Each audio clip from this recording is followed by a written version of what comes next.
જોઈ લો મિત્રો, કોળી સમાજે કાલે 200-250 ગાડી સુરત થી મંગાવી અને રાતોરાત કોળી સમાજ રાતોરાત ભેગો થઈ ગયો ક્યાં? મહુવા, જ્યાં બગદાણા વાળા છોકરાને મારવામાં આવ્યો હતો. વિડીયો જોવો, હું તમને આખો વિડીયો બતાવું છું હમણાં.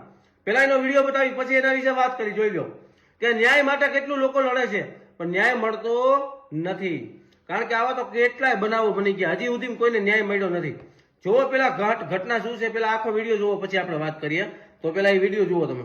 આ કઈ મકાનનો કોન્ટ્રાક્ટ નથી. તમારી પાસે વિડીયો ફૂટેજ છે, ઓડિયો ફૂટેજ છે, જેના ઉપર શંકા છે, જયરાજ આહિર એનું પણ નામ છે. તો આજે કહેવાનો મતલબ એ છે, તો તમે તાત્કાલિક આના ઉપર ચોક્કસ નિર્ણય આવે, રિપોર્ટ આવે. બરાબર, અમે જોઈ રહ્યા છીએ કોઈ બી પક્ષને સાઈડમાં મૂકી, એટલા બધા સંગઠનો છે સાઈડમાં મૂકી, સમસ્ત કોળી સમાજના નામે આજે તમે સમાજને એક કર્યા છે. આપણે હિંમત હારવાની નથી. એસઆઈટીની રચના થઈ, આજે ન્યાય ન આપે. આજે સવારે જ લીગલ ટીમ સાથે આપણે મુલાકાત થઈ. બરાબર, ટોટલી પુરાવા આપણે. હવે મિત્રો એ વિડીયો તમે જોઈ લીધો. હવે મિત્રો મારું કહેવાનું એટલું છે કે કદાચ આ જે ન્યાય મળી જાય તો સમાધાન થશે, બીજું કાંઈ નહીં થાય. કારણ મેં તમને કાલે વિડીયોમાં કીધું હતું કે કોળી સમાજના આટલા બધા ભાગદોડ મચે છે. બરાબર, તો કાલે એની પરમ દિવસે અને એના આગલા દિવસે એક કોળી યુવાનની તરફસિયા ગામમાં હત્યા થઈ ગઈ છે. ત્યાં કોઈ ન્યાય મેળવવા માટે કેમ નથી જતું, મારો એ સવાલ છે.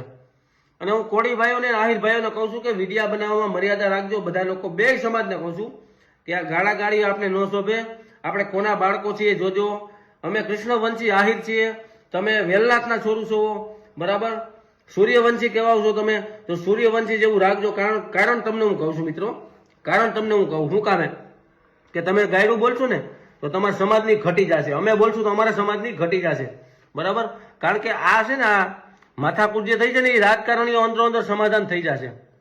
બધા એમ કે સમાધાન નહીં થાય, સમાધાન થઈ જાય. જો તમે લખવું હોય ને લખજો. અને જયરાજનો વડઘોડો કાંઈ નહીં નીકળે, કારણ કે મોદી સાહેબજીને શેડા આટતા હોય છે, મોદી સાહેબ આરે ગૃહમંત્રી આરે, એના વરઘોડા ન નીકળે મારા ભાઈ બંધ. અને જેની પાસે પૈસા હોય ને એના વરઘોડા નથી નીકળતા. તમે આ દુનિયામાં જોવો જ છો બધું. તો સમાજને છાટા ઉડે એવું કામ ન કરતા, મારી મહેરબાની છે. બાકી ન્યાય મેળવવા માટે રોડ માથે આવો. મારો પોતાનો સપોર્ટ છે કોળી ભાઈઓને. બરાબર, જયરાજનો ખરેખર જો આમાં વાક હશે તો જયરાજનો વરઘોડો કાઢે ને આ છોકરાને ન્યાય મળી જાય એવી અમે માંગણી કરીએ છીએ. પણ કોઈ સમાજને કે કોઈ આખા સમાજને ટાર્ગેટ કરી અને વિભદ્ર ભાષામાં વિડીયો ન બનાવશો, જેમ બને એમ વિખવાદ ના કરશો, એકાબીજા હળી બની રહ્યો એવું કરજો. જેમ હું વિડીયા બનાવું છું ને એમ વિડીયા બનાવજો. મારા વિડીયામાં કોઈમાં એવું નથી કે આને મારો આને આમ કરો. પણ મિત્રો બીજા 2-3 જણા તો એવા છે કે જયરાજને લુખો કે, પછી તો લુખો નથી જયરાજ. તમારે આખું ઘર વેચાઈ જાય ને એટલા રૂપિયા નથી, ગાડીના ટાયર પણ ન આવે. જયરાજ પાસે કરોડો રૂપિયાની 5-6 તો એવી ગાડીઓ છે. અને ના ખબર હોય ને હું કહી દઉં કે જયરાજ આહિર એક મોટો નેતા છે, સાથે સાથે મોટો પવનચક્કીનો કોન્ટ્રાક્ટર છે, જે મહિનાના કરોડો રૂપિયાની કમાણી કરે. મયાભાઈ આહિર પણ કમાય અને એનો બીજો છોકરો ભરત આહિર ભમર. બરાબર, તો લુખો કહેવાથી લુખો નથી થઈ જવાનો. મારું તો આ કહેવાનું, અને અમારો સમાજનો છે એટલે સપોર્ટ કરવો એવું નથી. પણ મારો કહેવાનો મતલબ એ છે કે આપણે ન્યાય મેળવવા માટે 100% રોડ ઉપર આવો અને ન્યાય મળી જાય. હું ખુદ આહિર છું છતાં પણ તમને સપોર્ટ કરું છું કે ન્યાય મળી જાય માંગણી કરું હું પણ મિત્રો આપણે આપણું ન હાલે. રાજકારણીઓમાં ગમે એ રોટલો શેકી નાખશે, તમે જોવું હોય તો જોઈ લો.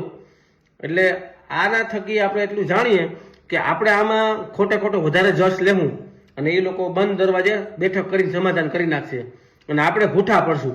એવું કાર્ય ન કરતા. એટલે ગાયરું ન બોલતા, સમાજ વિરોધમાં કોઈ એવી ટિપ્પણી ન કરતા, એવા વિડીયો વાયરલ ન કરતા જેથી સમાજને ખરાબ લાગે. બરાબર, મારી વાત કડવી સત્ય છે તો વિડીયો શેર કરજો. અને ન્યાય મેળવવા માટે 100% એને મહેનત કરો તમે, એમાં કાંઈ ના નથી અમારી.